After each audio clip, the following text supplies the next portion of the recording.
반갑습니다. 저희가 한 6개월 만에 뵙는 건가요? 그죠?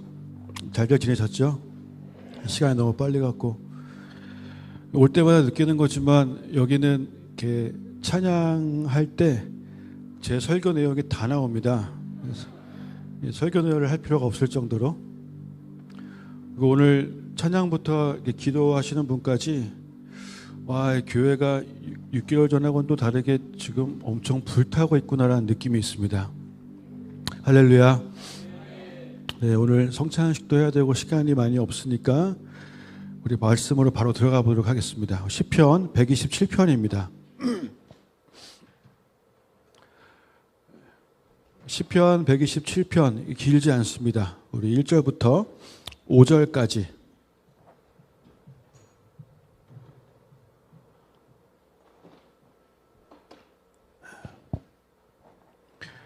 시편 127편 1절부터 5절까지 한번 다 같이 읽어볼까요? 시작. 여호와께서 집을 세우지 아니하시면 세우는 자의 수고가 헛되며 여호와께서 성을 지키지 아니하시면 파수꾼의 깨어 있음이 헛되도다. 너희가 일찍이 일어나고 늦게 누우며 수구의 떡을 먹음이 헛되도다. 그러므로 여호와께서 그의 사랑하시는 자에게 잠을 주시는도다. 보라, 자식들은 여호와의 기업이요 태의 열매는 그의 상급이로다. 젊은 자의 자식은 장사의 수중의 화살 같으니 이것이 그의 화살통에 가득한 자는 복되도다. 그들이 성문에서 그들의 원수와 담판할 때에 수치를 당하지 아니하리로다. 아멘, 아멘. 자, 시편 127편입니다. 여러분 시편이 1편부터 150편까지 있는데 한번 다 읽어보신 적이 있으실지 모르겠어요. 저희는 제가 또 오늘 특별히 기쁜 거는 늘 여기 올 때 저 혼자 오거나 아니면 아내랑 같이 오거나 사실 제가 여기 많이 왔었잖아요. 그죠? 그랬는데 처음으로 저희 교회 지체들 몇 명이 같이 왔습니다. 공동체가 다는 못 왔지만 반 조금 안 되게 같이 왔지만 너무 기쁩니다. 이렇게 공동체가 같이 움직일 수 있다는 게 축복입니다. 순천은 워낙 선교 열심히 하시니까 일본도 몇 번을 가시고 지금 또 튀르키예, 필리핀 이렇게 선교 열심히 하는 교회가 요즘에 많지 않은데 너무 훌륭하고요. 저희 같은 경우에는 저희가 새벽 예배 때 새벽 예배 한 번 할 때마다 시편을 한 편씩 받습니다. 그래서 1편부터 시작해서 150편까지 딱 끝났을 때 저희 공동체가 다 같이 이스라엘에 다녀오게 되었었어요. 그래서 뭔가 좀 더 은혜가 더 깊은 은혜가 좀 있었던 것 같아요. 근데 시편을 읽다 보면은 시편에 참 신기하게 모든 게 다 들어가 있습니다.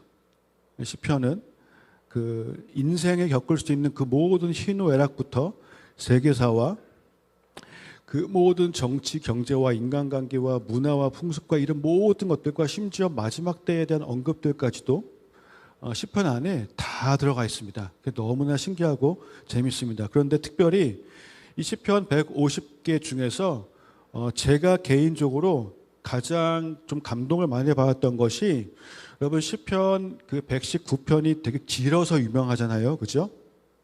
근데 바로 그 다음에 120편부터가 성전으로 올라가는 노래들을 이렇게 모아놨습니다. 그래서 120편부터 한 15개 정도 되는 시편이 다 성전에 올라가는 노래입니다. 이거는 실제로 사람들이 성전에 올라가는 그 계단이 있어요. 여러분 이스라엘 가서 보신 적이 있을 거예요. 아마 지금도 남아있는 그 계단을 올라가면서 이 시편들을 낭독하고 묵상을 하기도 했고요. 그 다음에 성전에서 멀리 사는 사람들, 그래서 그 사람들은 이제 성전까지 예배를 드리러 가기 위해서 어떤 여정을 떠났잖아요. 근데 그 여정을 가면서 그 여정 가운데 계속해서 15개의 시편을 낭독하고 묵상하고 그러면서 성전을 향해서 그 여정을 갔습니다. 이 성전에 올라간 노래들을 보면서 이 안에도 많은 것들이 들어가 있는 것을 제가 볼 수 있었는데, 왜냐하면 어쩌면 이 성전을 향해서 이렇게 떠나는 여정 자체가 저희의 인생 같다고 볼 수도 있습니다. 사실 이제 이 땅에 있는 모든 것들은 하늘에 있는 것들의 거의 모형이고 그림자일 뿐이잖아요, 그죠? 저희의 인생이 주님을 뵙게 되는 그 날까지 가는 여정인데 그 여정 가운데 계속해서 부르는 노래, 와, 이런 것들이구나 하는 것을 좀 볼 수 있었던 것이 있었고요.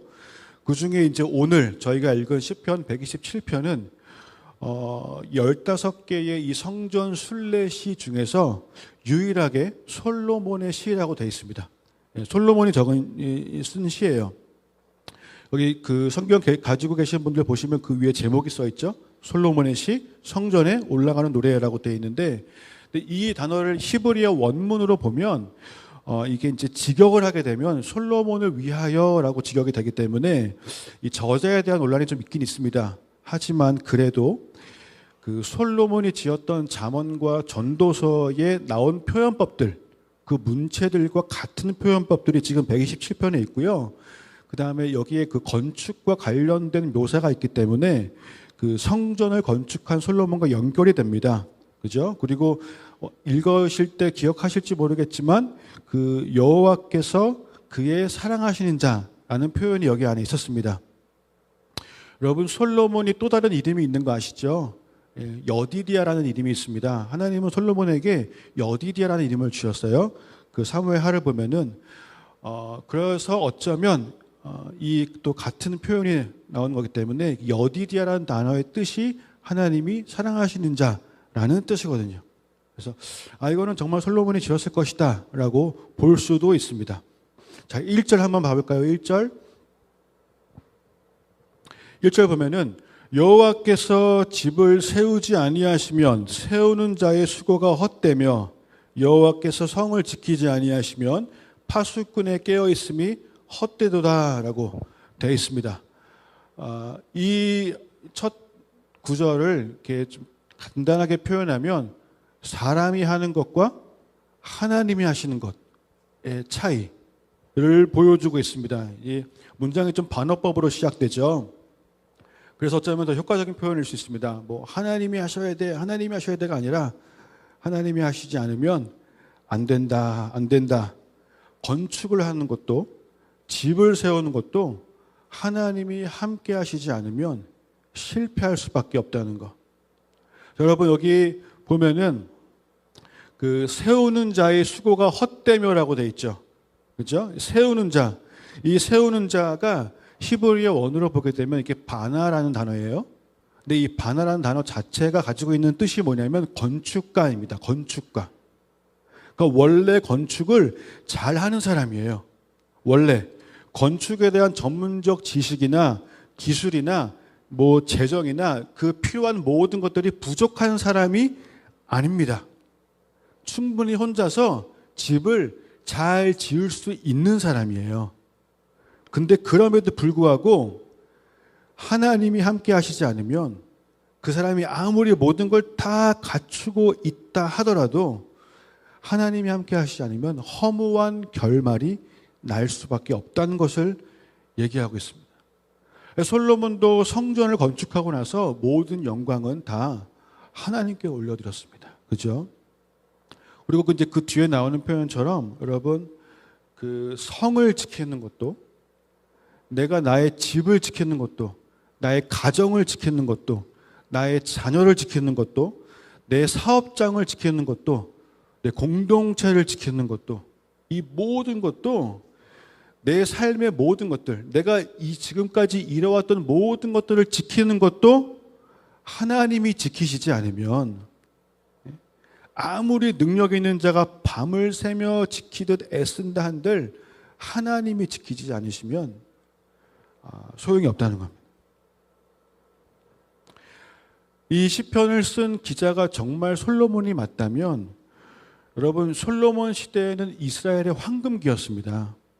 그죠? 솔로몬 시대는 그 나라가 가장 부유했고 가장 강하고 가장 안정된 가장 멋진 나라를 이루었던 시대였어요. 그런데 솔로몬이 고백을 하는 겁니다. 이 모든 공로가 나와 상관없이 하나님께서 다 하셨다는 것을, 그분이 세우신 것이고 그분이 지키고 계시기 때문에 지금 이렇다는 것을 굉장히 겸손하게 표현하고 있습니다.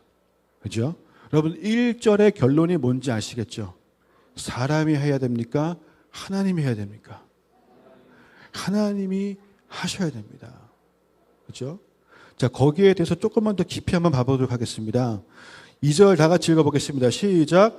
너희가 일찍이 일어나고 늦게 누우며 수고의 떡을 먹음이 헛되도다.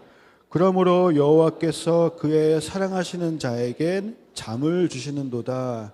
아멘. 자, 혹시 솔로몬이 저의 삶을 본 걸까요? 너무 일찍 일어나고 너무 늦게 잔다고 그러죠. 사실 옛날 사람들은 저희만큼 늦게 자지는 않았을 거예요, 여러분. 여러분 혹시 꼭 침대에 누워서 스마트폰을 들어서 한 30분 이상 보시다가 주무시거나 그러시지는 않으시지요? 네. 너무 일찍 일어나고 너무 늦게 자고 그러면서 뭘 얘기하냐면 수고의 떡을 먹는다고 되어 있습니다. 수고의 떡. 네. 사실 이 수고라는 단어가 원어로 보면요, 단순히 그냥 수고한다는 내용보다 좀 더 깊은 내용이에요. 다른 성경에는 예를 들어서 열왕기상 22장 27절에 보면요, 말하기를 왕의 말씀이 이놈을 옥에 가두고 내가 평안히 돌아올 때까지 고생의 떡과 고생의 물을 먹이라 하였다 하라라고 되어 있습니다. 다른 데 보니까 이사야 30장 20절에 주께서 너희에게 환난의 떡과 고생의 물을 주시나 내 스승은 다시 숨기지 아니하시리니 내 눈이 내 스승을 볼 것이며 라고 되어 있습니다. 이것을 왜 떡과 물로 표현했을까요? 이 당시에 그 주식이 떡과 물입니다. 주식이. 그냥 삶이 그렇게 돼버렸다는 거예요. 그리고 사실 이 그 수고의 떡이라고 했을 때 이 수고란 단어가 원어로 보면요, 에체브란 단어인데 그냥 뜻 자체에 고통이라는 단어가 있습니다. 고통. 고통의 떡이에요. 여러분 혹시 이스라엘 가셨을 때 베델에 가서 돌베개 베고 누워 보신 기억이 있으시죠? 네. 저희 한번 같이 갔었잖아요. 그죠? 그때 얘기했던 것 같은데, 사실 돌이 딱딱해서 돌베개일 수도 있지만, 여러분, 마음 상태가 너무 고달프고 고통스러우면 푹신한 베개를 베도 돌베개처럼 느껴질 수 있습니다. 그죠? 그리고 저도 이번에 이스라엘 가서 그 돌을 베고 누웠을 때, 전에 한 번도 느껴보지 못했던 그런 평안을 느껴봤다는 얘기들을 하는 걸 저희 지체들이 얘기하는 걸 좀 들어보기도 했고요. 불면증 때문에 고생하시던 분이 베델에서 처음으로 너무 편하게 잠을 잤다고 하시는 얘기를 들었어요. 여러분, 아무리 딱딱한 돌베개를 베고 있어도요, 그 마음에 평안이 있으면요, 그게 더 이상 딱딱한 돌베개가 아닙니다. 그런 것처럼 우리가 주식이 뭐 떡을 먹던 뭘 먹던 간에 마음 상태가 너무 고통스러우면요, 그거는 고통의 떡이 될 수도 있는 건데요. 사람의 밥맛이 달라지잖아요. 자기 기분에 따라서. 그죠? 근데 지금 이 수고의 떡을 먹는 사람의 특징 중에 하나가 뭐가 있냐면 일찍이 일어나고 늦게 누운다는 거예요. 너무 열심히 수고를 하고 있습니다. 너무 열심히. 잠도 자지 않고 내 인생에 뭘 잃어보려고 너무 열심히 일을 하고 있는데, 여기서 참 하나님이 함께 하시지 않으면 내가 잠을 안 자면서까지 그렇게 열심히 세우고 그렇게 열심히 지키려고 했는데 그것이 나중에 시간 지나고 보니까 공허할 수도 있고 헛될 수도 있고, 아, 나는 뭐 하며 살았지? 라고 느껴질 수도 있는 거예요. 그렇게 열심히 사는 것 같은데 왜 아무것도 안 남은 것 같지? 라고 느껴질 수도 있습니다. 우리 요즘 현대인들 잠 못 자시는 분들 그래도 꽤 많죠. 그죠? 근데 그 뒤에 재밌는 표현이 나옵니다. 이 말씀을 하시다가 갑자기 이게 어떻게 보면 생뚱맞을 수도 있다고 할 수 있는 그런 표현이 나오는데 뭐라고 되어 있냐면 하나님께서 그의 사랑하시는 자에게는 잠을 주신대요. 잠을. 듣기만 해도 좀 기분 좋아지는 소리죠. 그죠? 여러분, 자는 거 되게 좋잖아요. 아마 그 원수의 권세는, 사단의 권세는 우리에게서 그 잠을 뺏어가려고 아마 노력을 많이 하고 있는 것 같습니다. 온갖 미디어로. 그죠? 온갖 걱정과 두려움과 불안과 근심과 염려로. 근데 왜 여기서 갑자기 이 표현이 왜 나왔을까요? 하나님이 그 사랑하신 자에게는 잠을 주신다는 표현. 이것이 사실 왜 나왔냐면요, 여러분. 사람이 그렇게 잠을 줄이면서까지 아침 일찍 일어나고, 밤 늦게 자고, 그 고생하면서 살아가는 그 삶을 통해서 얻으려고 했던 그 수많은 것들을 사실은 하나님께서 그 사람이 자는 동안에 그냥 두실 수도 있다는 거예요. 하나님은 그 사랑하신 자에게 그의 소원을 이루어 주시고 그 필요한 것들을 그냥 주실 수도 있으신 하나님이시라는 것을 지금 얘기하고 있는 겁니다. 그리고 어쩌면 하나님은 지금 그에게 가장 필요한 것은 잠이기 때문에 진짜 더 필요한 것이 무엇인지를 잘 아시는 하나님께서 그 필요한 것을 주신다는 의미인 거예요. 그렇죠? 오히려 잠을 잔다는 것은요, 여러분, 이렇게 분명한 의미가 있는 게 뭐냐면 잠을 자는 시간이 나의 일상 중에 가장 힘이 빠지는 시간입니다. 나의 노력이 멈춰지고 완전히 중단된 상태라는. 여러분, 이게 그냥 그래서 너무 열심히 살지 말라는 건 아닙니다. 열심히 살지 말라는 게 아니라 중요한 게 뭐냐면 내가 하나님께 사랑받고 있다는 것을 우리가 기억을 해야 된다는 겁니다. 그게 중요한 거예요. 그냥 뭐 편하게 살아라, 놀고 먹어라, 뭐 이런 얘기가 아니고요. 왜냐하면 바로 다음 장인 128장을 보면요, 이 시편 127편과 128편은 연결되어지는 걸로 많은 학자들이 추정을 하고 있거든요.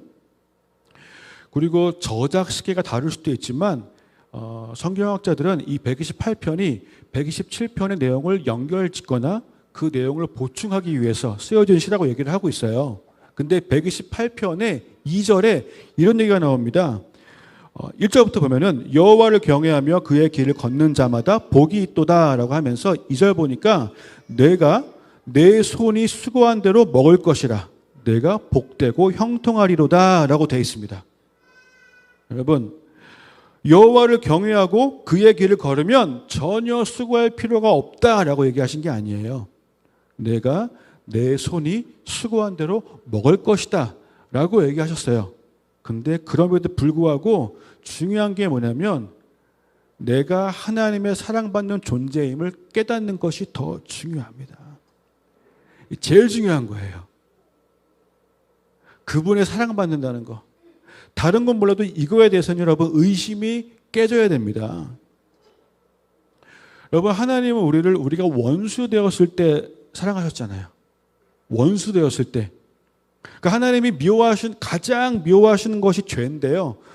우리는 맨날 죄만 져요. 하나님 보시기에 싫어하는 짓만 골라서 하고 있는데, 여러분 한번 상상해 보세요. 내가 미워하는 짓만 골라서 하는 사람이 있다고 한번 상상을 해보세요. 여러분 쉽지 않죠. 근데 하나님한테는 제가 그런 존재인 거예요. 그렇죠? 그런데도 불구하고 나를 가장 사랑하시는 거예요. 아이들 키워보신 분들 이제 7살 넘어가고 이제 말 안 듣기 시작하면요, 가끔 그럴 때 있습니다. 엄마가 싫어하는 짓만 골라서 한다고 느낄 때가 있어요. 그죠? 그럼에도 불구하고 엄마는 눈물을 흘리며 밥을 차려줍니다. 그죠? 하나님이 사랑하시는 자에게는요, 잠을 주신다고 표현되어 있어요. 근데 이거를 사실 이 시편을 쓴 솔로몬도 자다가 축복을 받았어요. 왜냐하면 열왕기상 3장 5절 보니까 기브온에서 밤에 여호와께서 솔로몬의 꿈에 나타나시니라. 하나님이 이르시되 내가 너에게 무엇을 줄고 너는 구하라 라고 됐죠. 야곱도 베델에서 자다가 축복의 약속을 받았고, 요셉도 자다가 약속을 받았고, 심지어 아담은 자다가 배우자를 받았습니다. 잠이 안 들었으면 하와는 만들어지지 않았습니다. 내 갈비뼈야, 내가 지킬 거야, 이러면 하와는 없는 거예요. 나를 향한 그분의 사랑, 하나님의 사랑을 정말 확신하는 자들은요, 그로 인한 평안이 임하고요, 그 평안 가운데 잠을 잘 수 있습니다. 그 믿음과 신뢰로 인하여 잠을 자는 동안에 축복이 임하는 거예요. 약속이 임하는 겁니다. 그게 믿음으로 주님 앞에 서게 되는 겁니다. 할렐루야. 네. 그러면서 우리 3절 볼까요? 3절 보니까 보라, 자식들은 여호와의 기업이요 태의 열매는 그의 상급이로다라고 되어 있습니다. 이 3절도 이제 읽다 보면은 이게 또 갑자기 생뚱맞은 어떤 전개의 변화 같지만, 3절 보니까 3절 첫 번째 단어가 보라입니다. 보라. 이 보라라는 단어가 히브리어 원어로 보면요, 힌내라는 단어예요. 힌내. 여러분 성경을 보실 때 혹시라도 그 히브리어 성경 앱이 있으신 분들은요, 가끔 보실 수도 있는데, 한 문장의 시작이 힌내로 시작한다면요, 그 뒤에 나온 내용이 아주 중요한 내용이란 의미입니다. 보라라고 하면서 꼭 주의해서 뒤에 나오는 내용을 보라는 의미예요. 이 뒤에 나온 내용이 사실 이제 3절의 내용은 1절과 연결되는 내용인데요. 그 보라, 자식들은 여호와의 기업이요 태의 열매는 그의 상급이로다라고 되어 있죠. 여러분 1절에 어떤 표현이 있습니까? 집을 세운다는 표현이 되어 있죠. 그죠? 여러분 이게 그 집을 세운다는 것, 집을 건축한다는 거가요, 단순히 어떤 빌딩 하나를, 건축물 하나를 세운다는 것이 아니라, 집을 세운다는 거에 더 깊은 의미는요, 건축물을 세우지만 동시에 그 집안에 채워지는 모든 것들, 그 가정과 그 집안의 정신과 그 가문을 세워나가는 것을 의미합니다. 실제로 유대인들은요, 그 가문과 족보를 굉장히 중요하게 여겼어요. 그죠? 그래서 자기소개를 할 때 나는 누구의 아들, 누구입니다 라는 표현까지 하잖아요. 그죠?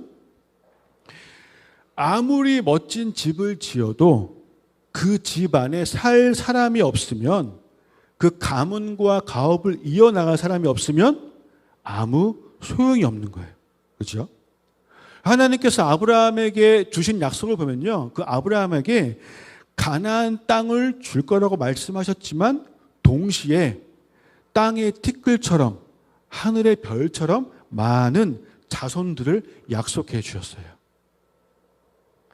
약속된 땅에 약속된 자손들을 채우시는 분이 하나님이시듯, 가정에 집을 세우시고 그 집안의 가정을 세우시고 채우시는 분도 하나님이십니다. 할렐루야. 그래서 자녀들이요, 하나님의 기업이라고 여기 표현되어 있는 거예요. 자녀들은 하나님의 기업. 태의 열매는 상급이라고 했습니다. 이 태의 열매는 절대적인 하나님의 주권에 달려있는 겁니다. 이게 뭐 과학의 힘으로 되고 안 되고 결정되는 것이 아니라 사실은 철저하게 하나님의 주권이에요. 철저하게.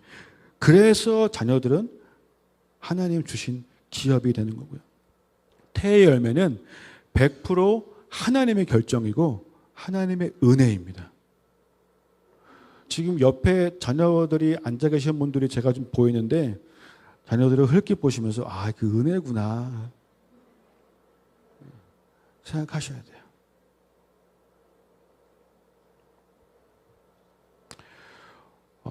그래서 부모들은 그 하나님 주신 기업인 이 자녀들을 말씀으로 길러야 됩니다. 여러분, 저는 제 개인적으로는 자녀들의 신앙 교육은 부모가 해야 된다고 생각합니다.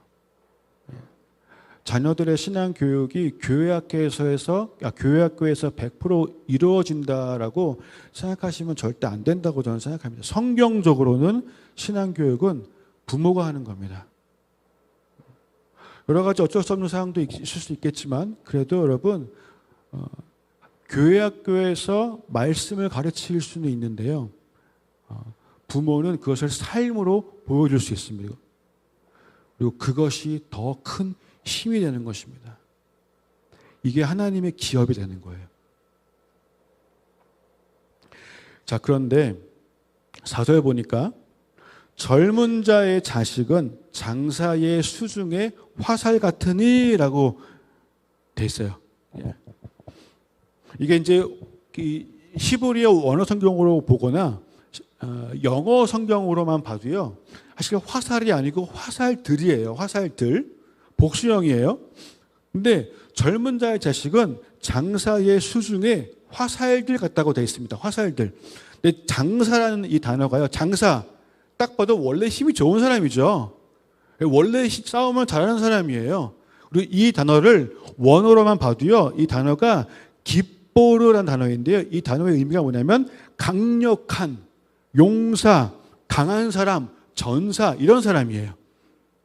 원래도 싸움을 잘하는 사람인데 이 사람이 칼이 아닌 화살을 가지고 있다면 그 사람이 이기고 승리할 수 있는 범위가 훨씬 넓어지는 거죠. 그죠?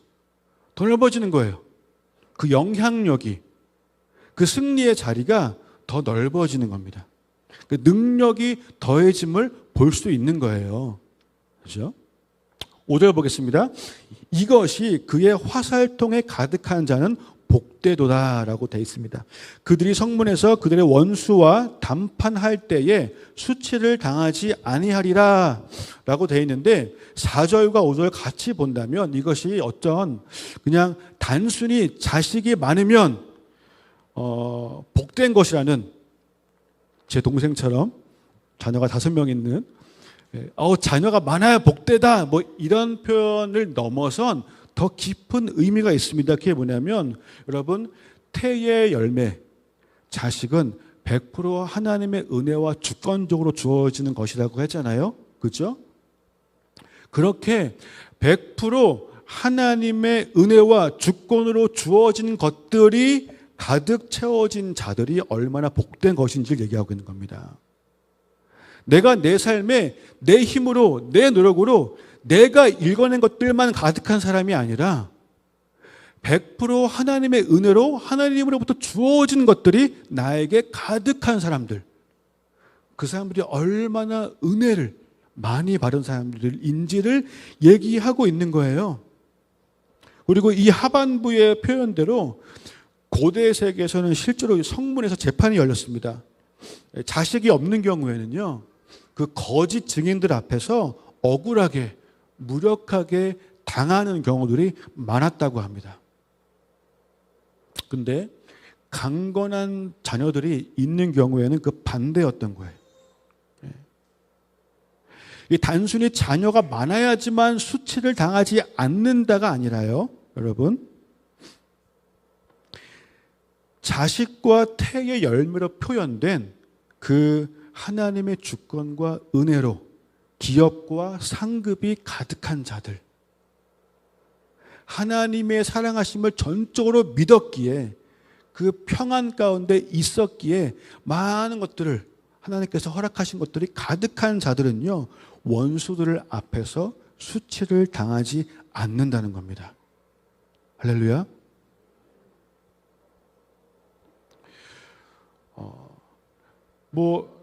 사실 자녀 자체로도 우리는 은혜를 경험하잖아요. 저 같은 경우에도 저희 아이들을 제가 저희 집안에 이 애들이 막 기어다니고 시작했을 때 저는 정말 정신병 걸리는 줄 알았습니다. 속으로 걱정했어요. 내가 미쳐버리면 어떡하지? 애들이 너무 이쁜 거예요. 너무 사랑스러운 거예요. 너무 이뻐서 제가 막 정신이 그렇게 생각했습니다. 근데 제가 그때 깨달은 게 뭐였냐면, 잠깐만, 나도 지금 얘네들이 너무 사랑스러워서 막 이렇게 미쳐버리면 어떡하지라는 걱정이 될 정도인데, 하나님이 나를 사랑하시는 게 내가 이 아이들을 사랑하는 거에 한 1000배, 10,000배, 억배라고? 와, 그러면 도대체 하나님은 나를 얼마나 사랑하시는 거지? 라는 것을 생각하게 됐었어요. 그러니까 어쩌면 하나님이 인간으로 하여금 자녀를 낳게 하신 이유는 하나님이 우리가 아무리 표현해도 그 다 못 알아먹을 걸 아셨기 때문에 야, 간접적으로라도 너도 한번 느껴봐라. 내 마음이 어떤지를 너도 한번 느껴봐야 돼. 라고 해서 자녀를 낳게 하신 것일 수도 있겠다는 생각을 제가 했었습니다. 그리고 어쩌면 하나님께 그렇게 사랑받은 자 솔로몬이 여호와의 집인 성전을 건축하는 그 삶의 수많은 여정을 살면서 얻은 인생의 중요한 결론,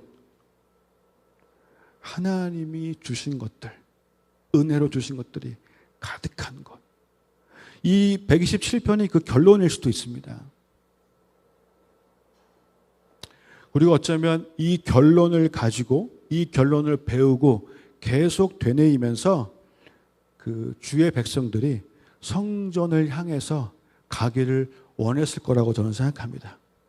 그렇게 날마다 성전을 바라보듯 그들이 이스라엘 백성의 성전을 바라봤던 이유가 뭐겠습니까, 여러분? 하나님 계신 곳이기 때문에 바라본 거잖아요. 우리도 삶도 날마다 주님을 바라보며 살아가기를 원했기 때문에 이것을 쓰지 않았을까라고 생각을 해봅니다. 여러분, 이제 저는 마지막 때라고 생각합니다. 지금 우리는 이미 전염병도 경험했고 전쟁도 보고 있고 올해 이미 수많은 지진을 보고 있고요. 저는 정말 터키 올해만 3번 갔다 왔습니다. 터키 갔다 와서 그 100m 달리기 시작하는 선수들 그 시합할 때 그 출발선에서 땅 하는 총소리가 있잖아요. 터키 지진 지역을 다니면서 그 총소리가 느껴졌어요.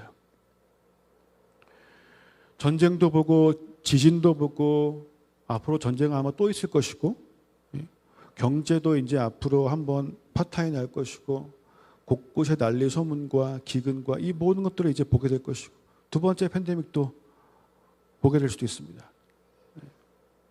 그런데 이 마지막 때에 내가 내 힘으로 이룬 것들을 가지고 이 마지막 때의 싸움을 이겨낼 수 없습니다. 이 마지막 때는요, 하나님께서 나에게 허락하신 것들, 은혜로 허락하신 것들을 가지고 싸워야지만 이길 수 있습니다. 내가 내 힘으로 잠도 안 자면서 열심히 이뤄놓은 것들을 우리는 더 이상 사실 믿을 수 없습니다. 신뢰할 수 없어요. 오직 주님으로부터 온 것들만 가지고 갈 수 있습니다. 그렇죠?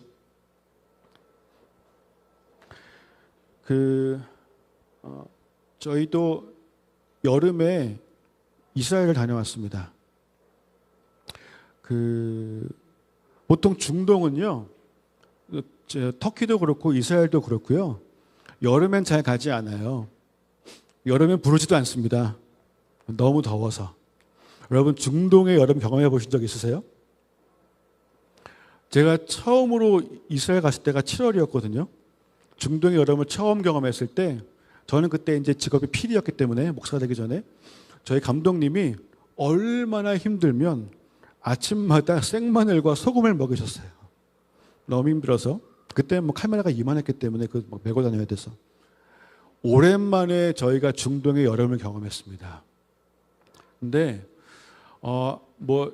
그 시기에 이스라엘 땅을 밟았던 여러 가지 이유가 있지만, 이스라엘 땅을 다니면서, 하나님께서 왜 이 여름에 이스라엘을 다니게 하셨을까? 라는 생각을 사실 굉장히 했습니다.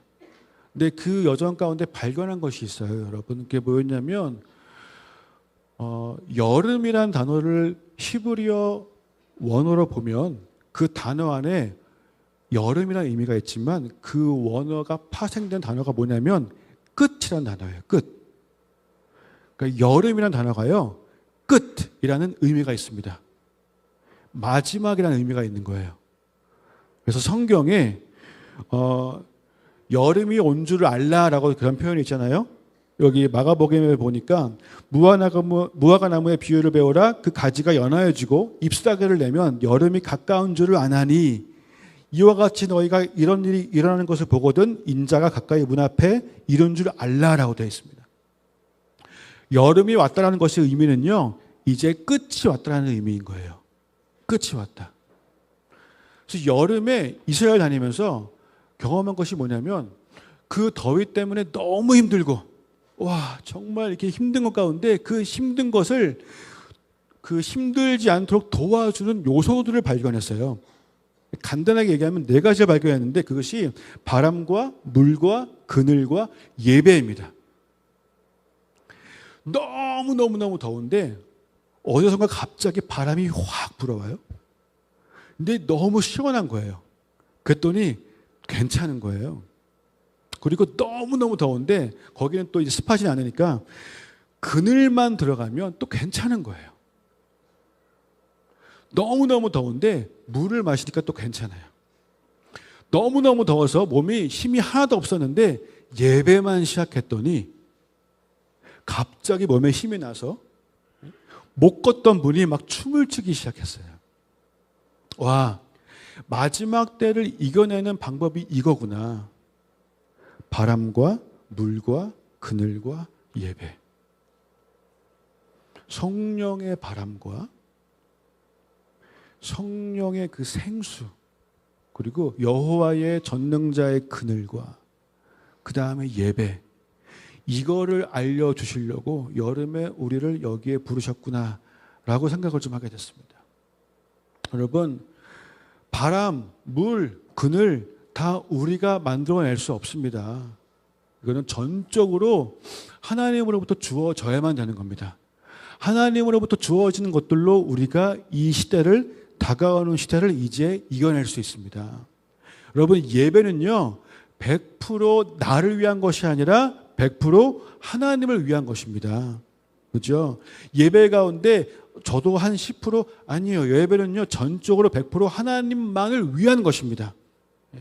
그 라이프 스타일로 살아갈 때 내가 나의 힘으로, 나의 지식으로, 나의 힘으로, 나의 지혜로가 아니라 오직 주님으로만 이제 내가 살 수 있구나를 인정하며 살아갈 때 그제서야 우리는 다가오는 시대를 이길 수 있습니다.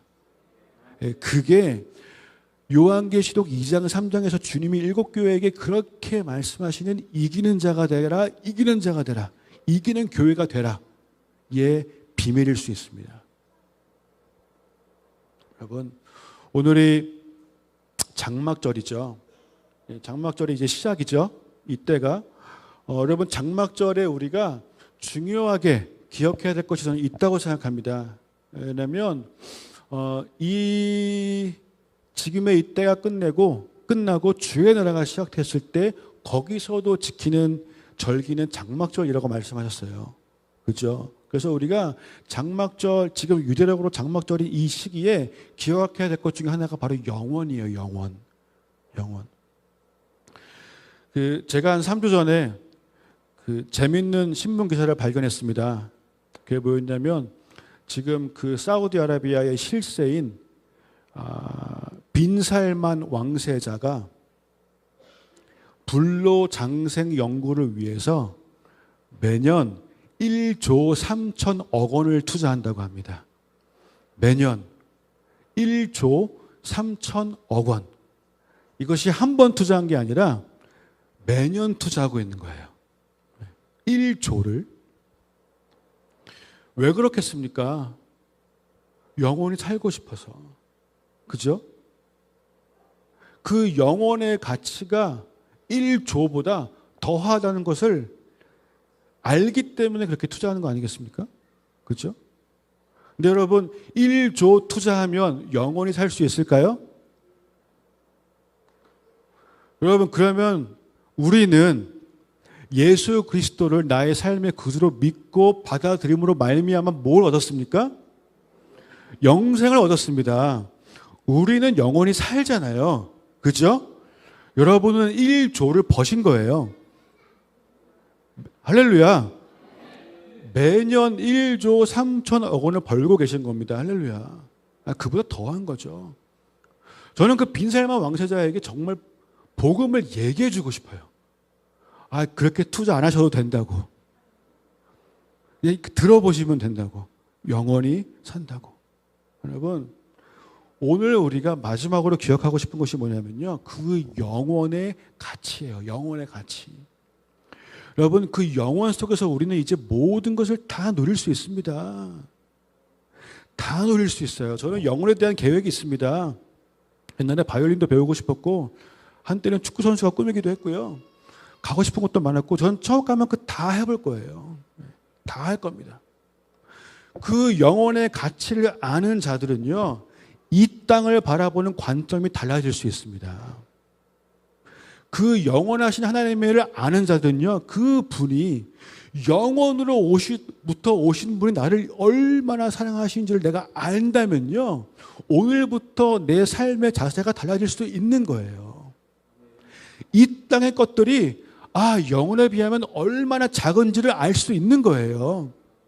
여러분, 비행기 타보셨죠? 비행기 타면요, 비행기 타고 올라가는 순간 어떻게 됩니까? 창문 밖에 그렇게 커 보였던 빌딩이 요만하게 보여요. 그렇게 거대해 보였던 산도요, 요만하게 보입니다. 영원의 가치를 안다면 우리의 관점이 높아지는 거예요. 이 땅에 있던 것들이 골리앗처럼 그렇게 나를 힘들게 하고 어렵게 하고 나의 마음을 빼앗고 그렇게 커 보였던 것들이 이렇게 별거 아니었구나. 이거 다 작은 거였구나. 내가 하나님의 사랑을 받는 존재인데 이거 별거 아니었구나를 알게 되는 거예요. 오늘 우리가 기억하고 싶은 결론은 영혼의 가치를 알고 그 영혼으로부터 재료를 얻는 자들, 그 영혼으로부터 도움과 지혜를 얻는 자들, 그것이 이기는 자의 라이프스타일, 영혼과 연결된 라이프스타일인 줄로 믿습니다. 네, 우리 마지막으로 제가 시편 4편 8절 말씀 읽어드리고 마무리하도록 하겠습니다. 내가 평안히 눕고 자기도 하리니 나를 안전히 살게 하시는 이는 오직 여호와이시니이다. 아멘. 네. 자, 오늘 이후로 여러분 삶의 자세와 태도와 관점이 달라지시기를 예수님의 이름으로 축복합니다. 오늘 이 자리에서 하나님이 나를 얼마나 사랑하시는지에 대한 깨달음이 새롭게 여러분의 마음의 문을 두드리게 되시기를 예수님의 이름으로 축복합니다. 그 사랑으로 인하여 오늘부터 이기는 자의 새로운 삶의 순간순간이 시작되시기를 예수님의 이름으로 축복합니다. 할렐루야. 함께 기도하겠습니다.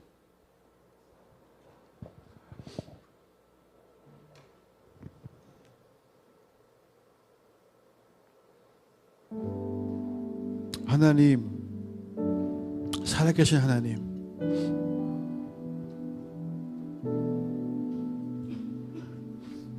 내가 수고할 수도 있습니다. 내가 집을 지을 수도 있습니다. 내가 열심히 노력해서 무언가를 얻을 수도 있습니다. 하지만 그 모든 것들을 내가 내 욕심을 위해서 내 힘으로 하려고 하는 것이 아니라 이제 그것을 멈춰 주시고 하나님이 세우시는 것들을 같이 세우는 자가 되게 하여 주십시오. 하나님이 지키시는 것들을 같이 지키는 자가 되게 하여 주십시오.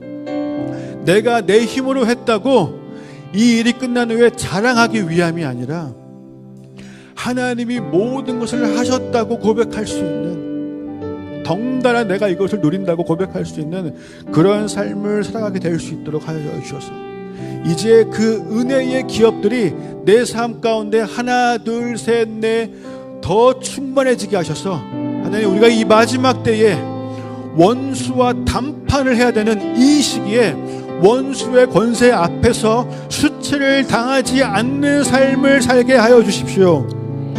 오히려 원수 앞에서 내가 나를 사랑하시는 그 하나님의 은혜를 노래하고 찬양할 수 있는 삶을 살게 하여 주십시오.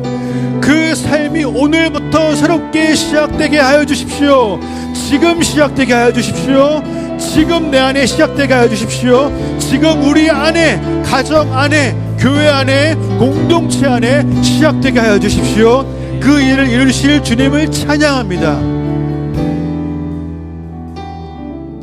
영원하신 주님을 우리가 바라보게 하시고 나에게 이미 그 영혼이 주어졌다는 것을 늘 기억하며 영원히 살아갈 자의 그 마음의 여유를 가지고 살아갈 수 있도록 주님 오늘 나를 고쳐주십시오. 하나님의 관점을 소유하게 하여 주십시오. 이제는 내 삶의 모든 것들이 다르게 보일 수 있도록 나를 인도하여 주십시오. 그 일을 이루실 주님을 찬양합니다. 감사드리며 지금 이 자리에 분명히 함께하고 계시는 예수 그리스도의 이름으로 기도합니다.